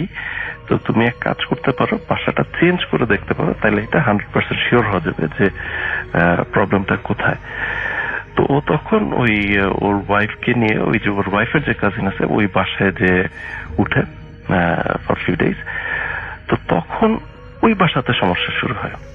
ওর কাজিনের বাসায় এই নয়েজ বা দরজা লক হয়ে যাওয়া, তারপর কিচেনের থেকে জিনিসপত্র এলোমেলো করা, বা কাবার্ড থেকে জিনিসপত্র ফেলে দেওয়া, এই টাইপের সমস্যাগুলো তখন কাজিনের বাসায় শুরু হয়। তো তখন ওর ওয়াইফ তারপর রাসিম দুইজন একটু অকওয়ার্ড ফিল করে যে আমাদের কারণে আরেকজনের বাসায় এই প্রবলেমটা হচ্ছে। আর ওর কাজিন যে বাসায় থাকতো এটা একটা শেয়ার্ড ফ্ল্যাট আর কি। তো ওইখানে অন্যান্য রুমে যারা থাকতো তারা ওদের সাথে রিলেটেড না। তো এই কারণে ও আরো একটু রাসিমের ওয়াইফ যে ফিল করে। তো তখন ওই ওদের যে হুজুর রাসিম, যে পোস্টমাস্টার যে হুজুর, তো উনি বলে যে আচ্ছা আমি তো যেহেতু দূরে লন্ডনে না, তো আমার জন্য ডিফিকাল্ট এইখান থেকে পুরো জিনিসটাকে রিজলভ করা। তো ইফ পসিবল তোমরা পোর্টসমাউথে মুভ করো। তো এই এট দিস মোমেন্ট তো রাসিম আমার সাথে দেখা করে এবং বলে যে স্যার আমরা হয়তো ভেরি সুন, উইদিন 1 সপ্তাহ বা 2 সপ্তাহের মধ্যে আমরা পোর্টসমাউথে মুভ করতেছি। আর মুভ করার পরে যদি প্রবলেম রিজলভ হয় তাইলে তো ভালো, I will be coming back again. আর যদি রিজলভ না হয়, এমন হইতে পারে হয়তো আমরা ইংল্যান্ড ছেড়ে আবার পাকিস্তানে ব্যাক করব, যে ওইখানে হয়তো এই টাইপের ইস্যুর প্রবলেম গুলো আরো বেটার ডিল করা যাবে, আরো রিসোর্সেস ভালো থাকবে। তো এইটা ছিল situation. And eventually I lost contact with Rasim, যে আমি জানি না ওর প্রবলেমটাকে আসলে রিজলভ করতে পারছিল কিনা, ওরা কি ইংল্যান্ডেই ছিল না ওরা পাকিস্তানে ব্যাক করছে, এই ব্যাপারগুলো আসলে জানি না। কিন্তু মানে এটা একটা আমার জন্য আনসলভড মানে স্টোরি, যেটা আমি জানি না যে এন্ডিংটা কি হয়েছিল, বাট আমার কাছে কাহিনীটা একটু মনে হয়েছে যে ডেফিনেটলি এটা শেয়ার করার মতো হয়তো কিছু। আর এই কারণে আমি আজকে আপনাদের সাথে শেয়ার করলাম। তো নিউ ইয়ারের শুভেচ্ছা দিয়ে সবাইকে শেষ করছি। Happy new year. আসসালামু আলাইকুম রাসেল ভাই। জীবনে তো অনেক ঘটনাই আমি বলেছি আপনার ভূত এফএম শোতে। আজকে একটা পুরনো মেহগুনি গাছের ঘটনা শোনাবো। রাসেল ভাই, আমি সাধারণত মানে ভয়ঙ্কর বিষয়টা একটু কমই বিশ্বাস করি, কিন্তু গত কুরবানি ঈদে বা ওই ঈদের সময় আমাদের গ্রামের বাড়িতে আমার সাথে যা ঘটেছিল, এইটা আমি মানে যে ভয়ঙ্কর ঘটনাটা ঘটেছিল তারপর থেকে আমি রাতের বেলা একাই অন্ধকারে থাকতে পারি না একটা রুমে। মানে আমি আজকে আপনার সাথে সাহস করে এই ঘটনা বলতে এসেছি, কারণ এই বোঝাটা আমি আর বইতে পারছি না। মানে এটা আপনার কাছে বলতে চাইছি অনেক আগে থেকে, কিন্তু সময়ের অভাবে মানে আমার কাছে ঘটনাটা কেমন যেন ভারী ভারী লাগে যে কবে শেয়ার করব। তো রাসেল ভাই, আমাদের গ্রামের বাড়ির ঠিক পিছনে এক বিশাল মেহগনি বাগান আছে। গ্রামটা অনেক পুরনো, আর ওই বাগানের এক কোণে একটা পরিত্যক্ত কুয়া আছে, যাকে আমরা মানে পুকুরও বলি না, কোনো নদী নালাও বলি না, একটা কুয়া। মানুষের চারপাশে ময়লা টয়লা যে ওখানে জমা হয়, সেই কুয়া। তো এলাকার মানুষ বলে ওখানে আগের দিনে অনেকটা অঘটন ঘটেছিল ওই কুয়ার আশেপাশে। ওই ঘটনার দিন রাতে তখন আনুমানিক 1:20 বাজে আমাদের ঘরে আমাকে খুব গরম লাগছিল। তাই আমি একটু ফ্রেশ হওয়ার জন্য পিছনের বারান্দায় গিয়ে দাঁড়াইছিলাম। হঠাৎ দেখলাম বাগানের ভিতর দিয়ে একটা টর্চ আলো এদিক সেদিক নড়াচড়া করছে। আমি ভাবলাম চোর বা অন্য কেউ হবে হয়তো। যাই হোক, আমি বারান্দা থেকে নেমে বাগানের দিকে একটু হাঁটলাম, মানে একটু এগিয়ে গেলাম। কিছু দূর যাওয়ার পর আলোটা হঠাৎ নিভে গেল। আমি ডাক দিলাম যে, এই কে ওখানে? লাইট জ্বালালা আবার অফ করছো, কে ওখানে? কিন্তু রাসেল ভাইয়া তখন কেউ কোনো আওয়াজ দেয়নি। মানে ওই লাইটটা যেখান থেকে জ্বলছিল সেইখানেই আমি ছিলাম, কাছে হেঁটে গেছিলাম, কিন্তু আমি যখনই কাছে গেছি লাইটটা অফ করছে। আর আমি জিজ্ঞেস করলাম, আমার উত্তর দিল না। এত কাছে থেকে, এমনটাও তো না যে আমি ডাকলে শুনতে পারবে না, অনেক দূরে, বিষয়টা তা না। উনি আমার খুব কাছে এবং তিনি আমার কথা শুনতে পেরেছে স্বাভাবিক, কিন্তু সে কোনো উত্তর দেয়নি। অদ্ভুত ব্যাপার হলো রাসেল ভাই, বাতাসের কোনো শব্দ নেই, ঝিঝি পোকার কোনো ডাক নেই। পুরো বাগান যেন একদম নিস্তব্ধ হয়ে গেল আমার কথা বলার পরেই।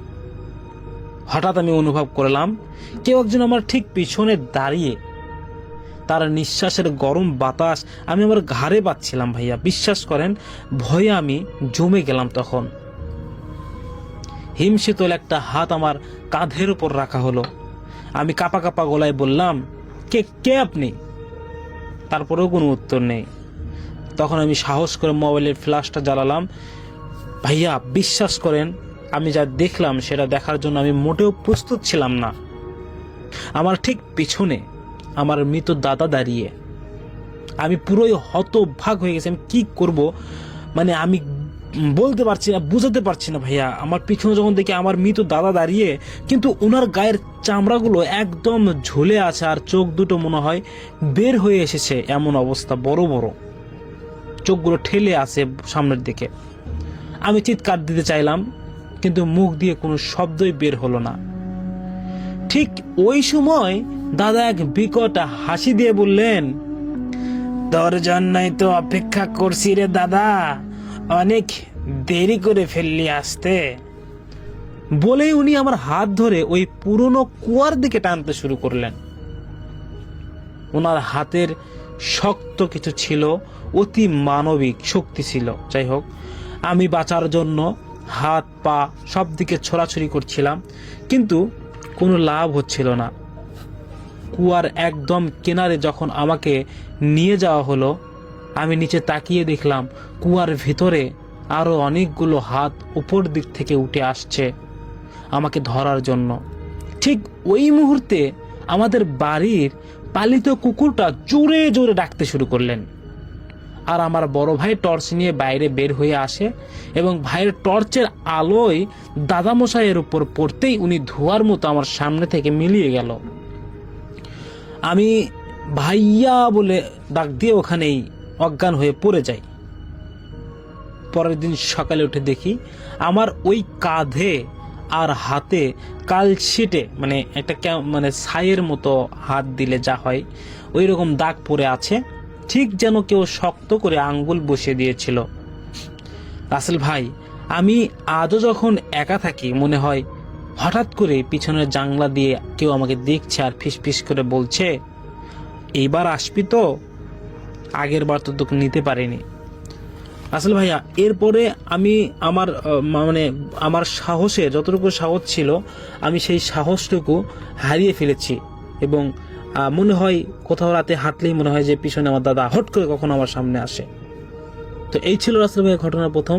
এই ঘটনাটি পাঠিয়েছিল রমেশ ভাইয়া রাজশাহী থেকে। এবার দ্বিতীয় ঘটনাটি পড়ব। এই ঘটনাটি আমাদেরকে রাজারহাট থেকে দিয়েছেন। তিনি লিখেছে, ভাইয়া এই ঘটনাটি অবশ্যই পড়বেন। যাই হোক রাসেল ভাই, আমি তার ঘটনাটি পড়লাম, যদি ভালো লাগে এই ঘটনাটি অবশ্যই দেবেন।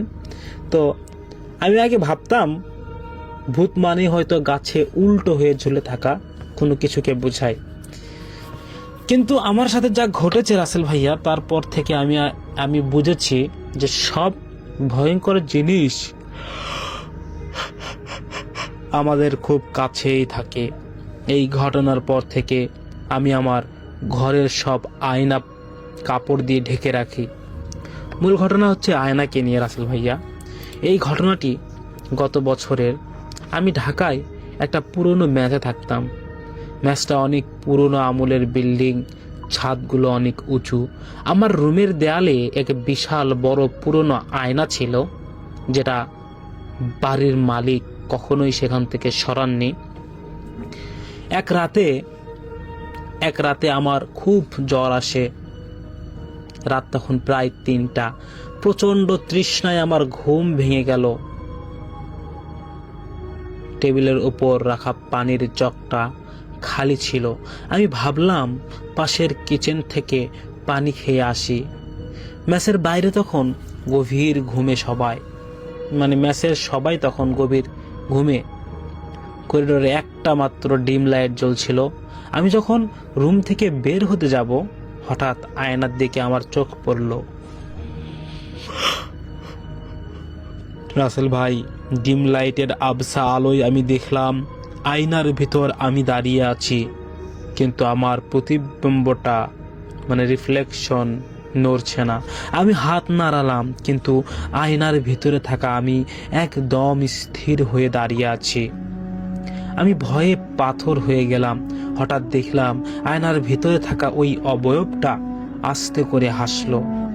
তার হাসিটা ছিল কান পর্যন্ত বিস্তৃত, যেটা কোনো মানুষের পক্ষে সম্ভব না। এরপর সে আয়নার ভিতর থেকেই তার হাতটা কাচের উপর রাখলো। রাসেল ভাই বিশ্বাস করেন, আয়নার ভেতর থেকে হাতটা আস্তে আস্তে বাইরের দিকে আসতে শুরু করলো। মনে হচ্ছিল আয়নাটার কাচটা পানির মতো তরল হয়ে গেছে। আমি চিৎকার দিতে চাইলাম, কিন্তু আমার মনে হলো কেউ আমার গলা টিপে ধরেছে। ওই কালো হাতটা আয়না থেকে বের হয়ে এসে আমার গলার দিকে এগোতে লাগলো। ঠিক ওই সময় পাশের রুমমেট রুম থেকে ঘুমের ঘরে উঠে বসলো এবং বলল, কে কে কথা বলে? রুমমেটের গলার আওয়াজ পাওয়া মাত্রই ওই হাতটা আবার আয়নার ভেতরে ঢুকে গেল, আর সবকিছুর আগের মতো স্বাভাবিক হয়ে গেল। আমি দৌড়ে গিয়ে লাইট জ্বালালাম। দেখলাম আয়নার উপর তখন 5টা আঙ্গুলের ছাপ লেগে আছে, কিন্তু সেই ছাপগুলো ছিল আয়নার ভেতরের দিক থেকে। পরের দিন সকালে আমি ওই আয়নাটা নামিয়ে সেটার রুমে রেখে আসি। কিন্তু অবাক করা বিষয় হলো রাসেল ভাই, ওই ঘটনার পর থেকে আমি যখনই কোনো আয়নার সামনে দাঁড়াই, আমার মনে হয় আয়নার ভিতরের মানুষটা আমি না, সেটা অন্য কেউ।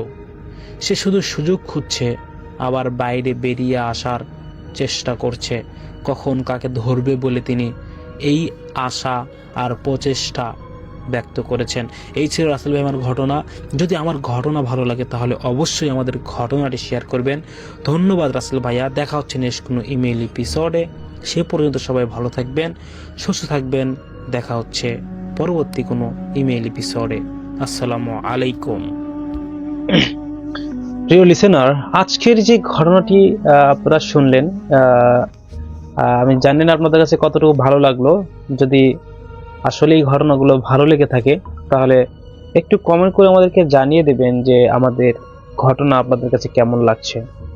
আমরা প্রতিনিয়ত আপনাদের জন্য এই রকম টাইপের ঘটনাগুলো তৈরি করে থাকি, এবং আমরা অনেক জায়গা থেকে যেগুলো অনেক ভয়ঙ্কর এবং যেগুলো বলা চলে যে স্পেশাল ঘটনা, এই ঘটনা থেকে আমরা আরো যেগুলো ভয়ঙ্কর ঘটনা, আমরা সেই ঘটনাগুলো বাছাই করি এবং সেগুলো বাছাই করে আপনাদের সামনে তুলে ধরার চেষ্টা করি। একটা জিনিস আমরা প্রতিনিয়ত আপনাদের জন্য এই রকম ধরনের ভূত এফএম তুলে ধরছি। অর্থাৎ আমরা প্রতিনিয়ত আপনাদের জন্য বাছাই করা ইমেল এপিসোড বা বাছাই করা রিয়েল ভৌতিক স্টোরি, বাঙালি হরর স্টোরি, এগুলো থেকে আমরা অনেক জায়গা থেকে ভয়ঙ্কর ঘটনাগুলো বাছাই করি এবং যে ঘটনাগুলো অনেক ভয়ঙ্কর আমরা সেই ঘটনাগুলো সিলেক্ট করি এবং সিলেক্ট করে আপনাদের সামনে তুলে ধরার চেষ্টা করি। লিসেনার্স, আপনারা আমাদেরকে বলেছিলেন যে আমরা যেন ভূত এফএম প্রতিদিন ছাড়ি এবং চালিয়ে যাই। অনেকেই আছে কমেন্ট করে আমাদেরকে যে আমাদের ভূত এফএম আসলে ঘুম ধরে না, ভূত এফএম নেশা হয়ে গেছে। তো তাদের উদ্দেশ্য তারা আমাদেরকে বলেছিল বিধায় আমরা প্রতিনিয়ত ভয়ঙ্কর ঘটনাগুলো রাত 10টায় আপলোড করে যাচ্ছি। আপনাদেরও যদি এই চ্যানেলে যারা নতুন, আমি তাদেরকে বলতে চাই, আপনাদেরও যদি ভূত এফএম ভালো লাগে, ভূত এফএম আপনারা চান, তাহলে আমি বলবো যে আমরা আপনাদের খুশির জন্য আমরা প্রতিনিয়ত এইরকম ভয়ঙ্কর ঘটনাগুলো আপনাদের সামনে তুলে ধরার চেষ্টা করে যাব। ইনশাল্লাহ যাচ্ছি আমরা অনেক কষ্ট করে, সারাদিন কষ্ট করে এরকম একটা ঘটনা তৈরি করি। আপনাদের যদি আসলে ঘটনাগুলো ভালো লাগে তাহলে অবশ্যই কমেন্ট করে জানাবেন। আমরা তাহলে আরো উৎসাহিত হব আপনাদের জন্য আরো সময় ব্যয় করে ভয়ঙ্কর ঘটনাগুলো যেগুলো আছে আমরা সেই ঘটনাগুলোকে তুলে ধরার চেষ্টা করব। আজকে আমি আরো কিছু কথা বলবো, সেটা হচ্ছে যদি আপনারা আমাদেরকে উৎসাহিত করেন যে আমাদের ঘটনাগুলো যারা শুনলেন তারা যদি এই ঘটনাগুলো একে অপরের মাধ্যমে লাইক, কমেন্ট, শেয়ার এগুলো করেন তাহলে আমাদের খুবই খুবই ভালো লাগে। আপনারা একটু ঘটনাগুলো শেয়ার করবেন, কাদের কাছে শেয়ার করবেন যারা ভূত এফএম ভালোবাসে। আপনার কোনো বন্ধু বান্ধব ভূত এফএম শোনে কিনা একটু চিন্তা ভাবনা করে তাদের কাছে আমাদের ঘটনাটুকু পৌঁছে দেবেন এবং আমরা তাদের জানিয়ে দেবেন আমাদের ভূত এফএম এখনো চালু এবং এই ভূত এফএম এখনো অনেক দূর পর্যন্ত চলবে। আমি আপনাদের ভালোবাসা পাবার লক্ষ্যে আমি কিন্তু আপনাদের সামনে প্রত্যেকটা বাছাই করা ঘটনার শেষে কিন্তু আমরা আপনাদের পাঠানো ঘটনাগুলো কিন্তু আমরা প্রতিনিয়ত পড়ে যাচ্ছি, কেননা আমরা যেভাবে আপনাদের জন্য কাজ করছি যাতে আপনারা ভালোবাসেন, এই ভালোবাসা পাওয়ার আশায় প্রতিদিন আপনারা যে রকম ভাবেই ঘটনাগুলো দিচ্ছেন আমরা সেইভাবেই সেই ঘটনাগুলো কিন্তু আপলোড করে যাচ্ছি। এছাড়াও এই বাছাই করা ঘটনার মাঝে আপনাদের ঘটনা দেওয়ার কারণ একটাই যে আপনাদের ভালোবাসাটা চাই, আপনারা খুশি হন। যারা ঘটনা দেয় তাদের ঘটনা পড়ি, তারা অনেক খুশি হয় এবং পরবর্তীতে আবার ঘটনা দেওয়ার একটা পরিকল্পনা করে। যাই হোক, আমরা প্রতিনিয়ত আপনাদের বাছাই করা ঘটনার ভিতরে রাখি আর রাসেল ভাইয়ের ঘটনা, আফনান ভাইয়ের ঘটনা, আলিফ ভাইয়ের ঘটনা, ইভেন্ট সাবিত আলমের ঘটনা, হাফেজ মঈনুদ্দিনের ঘটনা সহ আরো অনেক ঘটনাই কিন্তু আমরা রাখি। আপনারা শুধুমাত্র আমাদের চ্যানেলটিকে সাবস্ক্রাইব করবেন, আমরাও কিন্তু প্রতিনিয়ত আপনাদের সামনে এরকম সকল বাছাই করা ঘটনাগুলো তুলে ধরবো। আমরা এইভাবে কাজ করছি, আপনারা শুধুমাত্র আমাদেরকে জানাবেন যে ঘটনাগুলো কেমন লাগছে। আজকের মতো এখানে বিদায় নিচ্ছি, সবাই ভালো থাকবেন, সুস্থ থাকবেন, দেখা হচ্ছে নেক্সট কোনো ইমেল এপিসোডে। আসসালামু আলাইকুম।